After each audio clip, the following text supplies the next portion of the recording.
मैं समझ नहीं पा रहा हूँ कि इतना अर्जेंसी क्या था केजरीवाल को अरेस्ट करने की।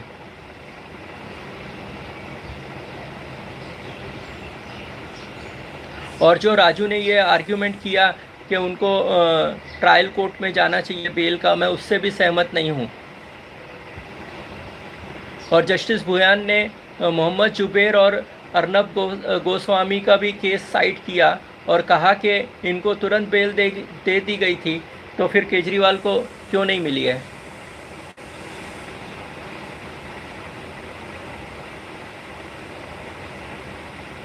और जिस तरह से ईडी के केस में जब केजरीवाल को बेल दे दी गई थी, तो अभी इनको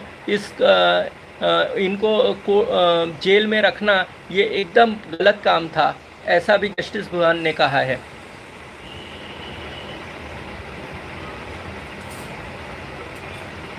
और उनका कहना है कि जहाँ तक अरेस्ट किया गया था, तो उन्होंने जो अरेस्ट करना ज़रूरी था, इससे वो सीबीआई से सहमत नहीं है।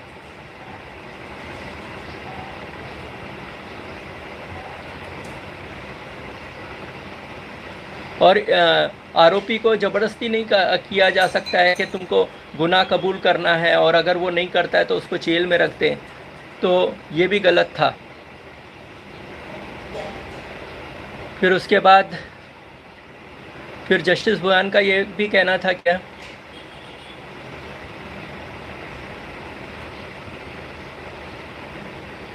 और फिर जस्टिस भुयान ने कहा कि ट्रायल कोर्ट ने ईडी के केस में केजरीवाल को रेगुलर बेल दी थी, और फिर उसके बाद केजरीवाल बाहर नहीं आ जाए, इसलिए सीबीआई एक्टिव हो गई और उनको गिरफ्तार किया गया सीबीआई के केस में। और उनको लगता है कि ये 22 महीने तक उनको गिरफ्तार नहीं किया गया था, तो अभी सीबीआई के केस में कोई गिरफ्तारी की ज़रूरत थी।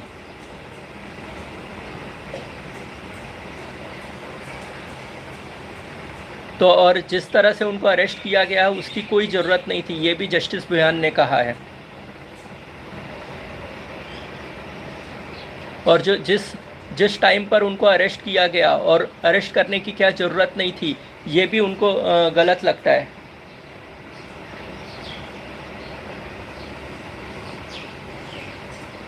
और उन्होंने जस्टिस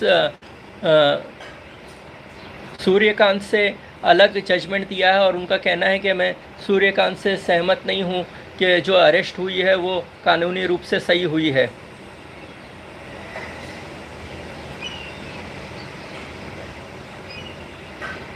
तो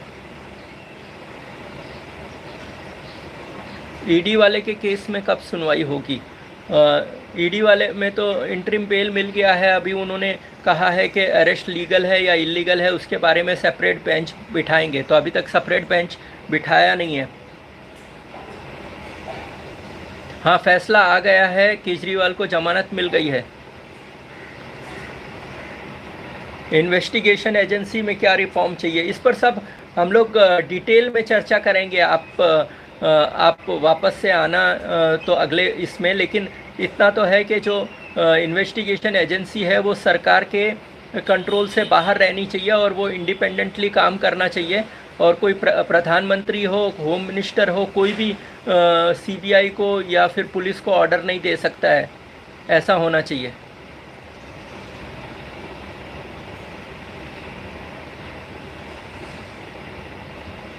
अभी उस पर दोनों का अलग अलग मत है। जस्टिस भुयान ने कहा कि वो ऑफिस में जा सकते हैं, और ये कंडीशन लगाए कि वो ऑफिस में नहीं जा सकते हैं, वो गलत है।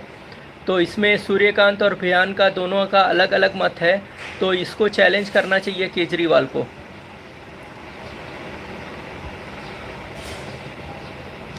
हाँ, वो कहा था कि जो एलजी के लिए ज़रूरी फाइल है वो साइन कर सकते हैं, ऐसा तो ऑर्डर था।